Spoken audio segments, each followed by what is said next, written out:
I woke up before the alarm because the house felt different, not louder, not quieter, just different, like something had been removed and the space had not learned how to behave yet.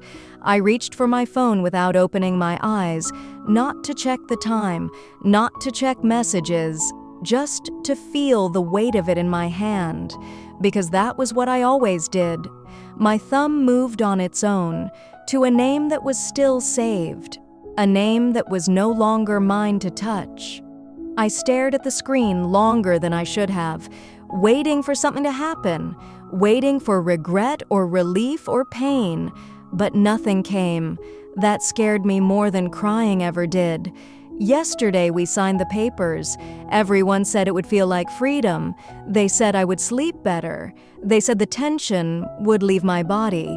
But when I stood up from the bed, my legs felt heavy, like I had been carrying something for years, and someone finally said, "You can put it down," but my hands were still holding it.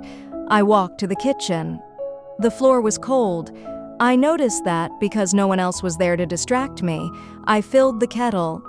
Same amount of water as always, enough for 2 cups.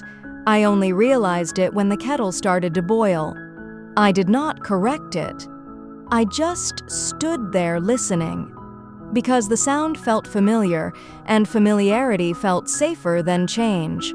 I poured the tea. 1 cup stayed untouched. I sat at the table. The chair across from me felt louder than silence.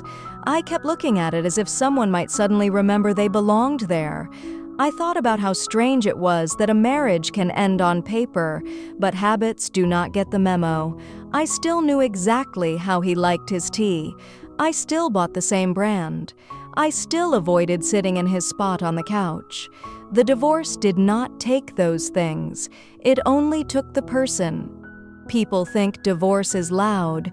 They imagine shouting or crying or anger.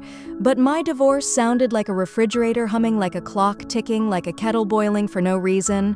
I checked the calendar. Nothing had changed. The world was still moving. Bills still existed. The sun still came in through the same window. Only I felt paused. I remembered signing my name, how my hand shook just a little, not because I wanted him back, but because I was closing something and I did not know who I would be after. No one talks about that part. They ask, "Are you okay?" They say, "You must feel relieved." They say, "It was for the best." No one asks, "Who are you now?" I stood by the sink longer than necessary, watching the steam disappear, thinking about how many mornings started exactly like this.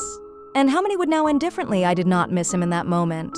I missed the certainty of being someone's wife, the certainty of knowing where I belonged in the story. Now the story had no labels, just blank space. I opened the window. The air felt too sharp, like it was trying to wake me up before I was ready.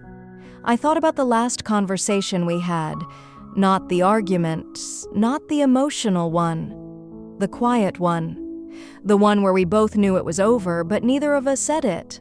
That silence felt exactly like this morning, heavy, unfinished. I realized something then.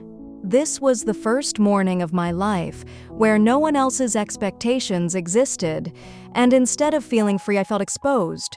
I looked at my hands. They looked the same, but they did not feel the same. These hands used to belong to a marriage. Now they belonged only to me. That should have felt powerful, but it felt lonely.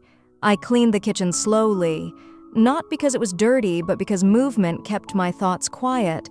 I folded a towel that did not need folding. I wiped a counter that was already clean. I avoided the mirror, because I did not want to see the woman who survived this. I wanted to see the woman who understood it, but she was not there yet. The phone buzzed. A message from someone asking how I was feeling. I stared at it. Typed, "I am fine," deleted it. Typed, "I am okay," deleted it again. In the end, I sent nothing because I did not have words for something that had not formed yet. People think the day after divorce is about grief or celebration, but it is really about confusion, about standing in the middle of your life, holding an ending, with no idea where to place it. I sat back down at the table.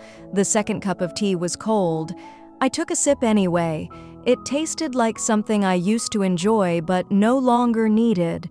And for the first time, I wondered if this is what the beginning feels like, or if this is just the space between who I was and whoever I am supposed to become.